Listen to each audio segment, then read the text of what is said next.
Hi, everybody, and welcome back to the new Federal State of China booth at America Fest 2022. Here for another great interview. Why don't you just go ahead and introduce yourself to everybody watching? Tell us what you do, where you're from. Absolutely.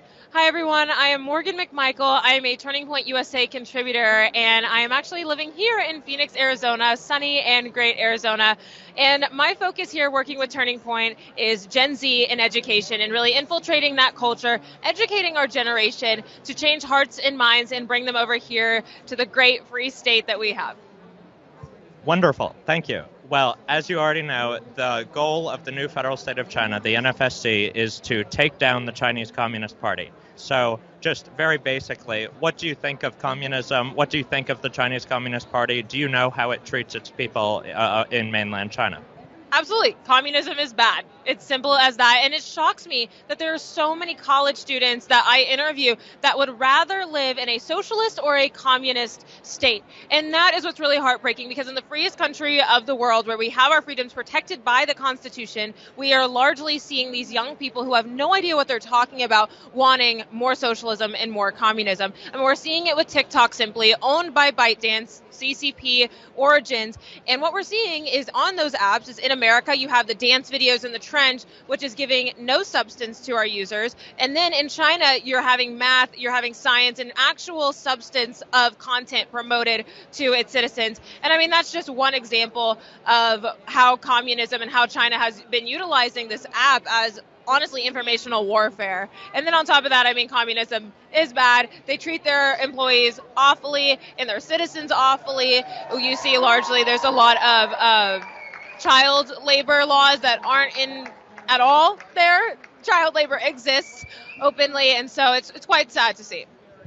Thank you. I think all of the viewers agree with you. So you mentioned infiltration in the educational context, but something that the supporters of the new Federal State of China, the NFSC, are actively at this moment working on is exposing infiltration of the U.S. justice system by CCP actors or agents, registered or not.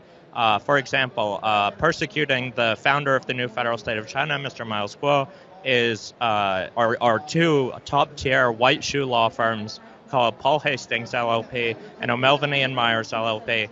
They are behaving in truly absurd ways in court proceedings, and it's pretty obvious that their behavior aligns with the interests of the CCP, and some of their clients are run directly or indirectly by the CCP itself. So what do you think? Do you think it stops in the justice system? Do you think the other parts of the United States or the West generally have already been infiltrated by CCP agents? Every aspect of our country has been infiltrated by the CCP, even down to our university educational system. There have been many professors actually exposed for not blatantly saying that they have CCP affiliations and have later been investigated, tried, and found guilty, because that shouldn't be allowed in the United States of America. So we have seen CCP infiltration happening in a lot of different facets of our country outside of just the justice system and our corrupt political world that we are in, but down all the way to education.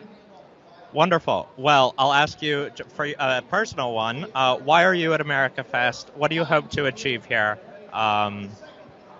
Really, I want to impact more young people. Gen Z is the generation that we're going to change the world, and whether that's for better or for worse. And I hope for better, and that's why I'm here, is to talk to other students, talk to you guys, talk to the other media, because it's important for us to have our voice heard as Turning Point USA, and to really get out there and fight the culture war and in the movement. Wonderful. So a question that's often a little bit tricky.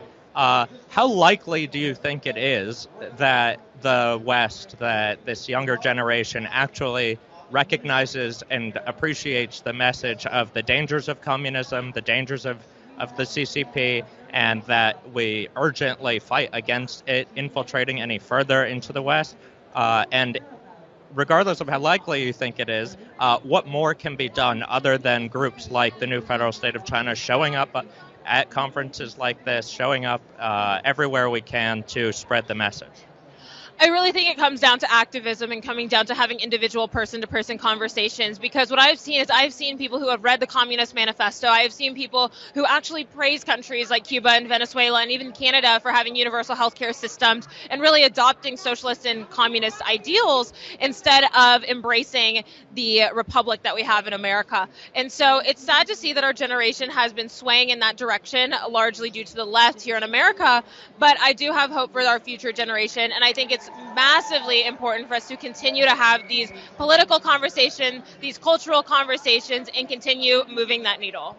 Absolutely. And one particular thing about the new federal state of China that I find to be inspiring is that it is the least partisan cause anybody could imagine. There's nothing to the right or left about liberating people, about allowing them to criticize their government. And so it's just part of why I got involved. So thank you so much for coming by and speaking with us, and enjoy the rest of the conference. And I'll see you around.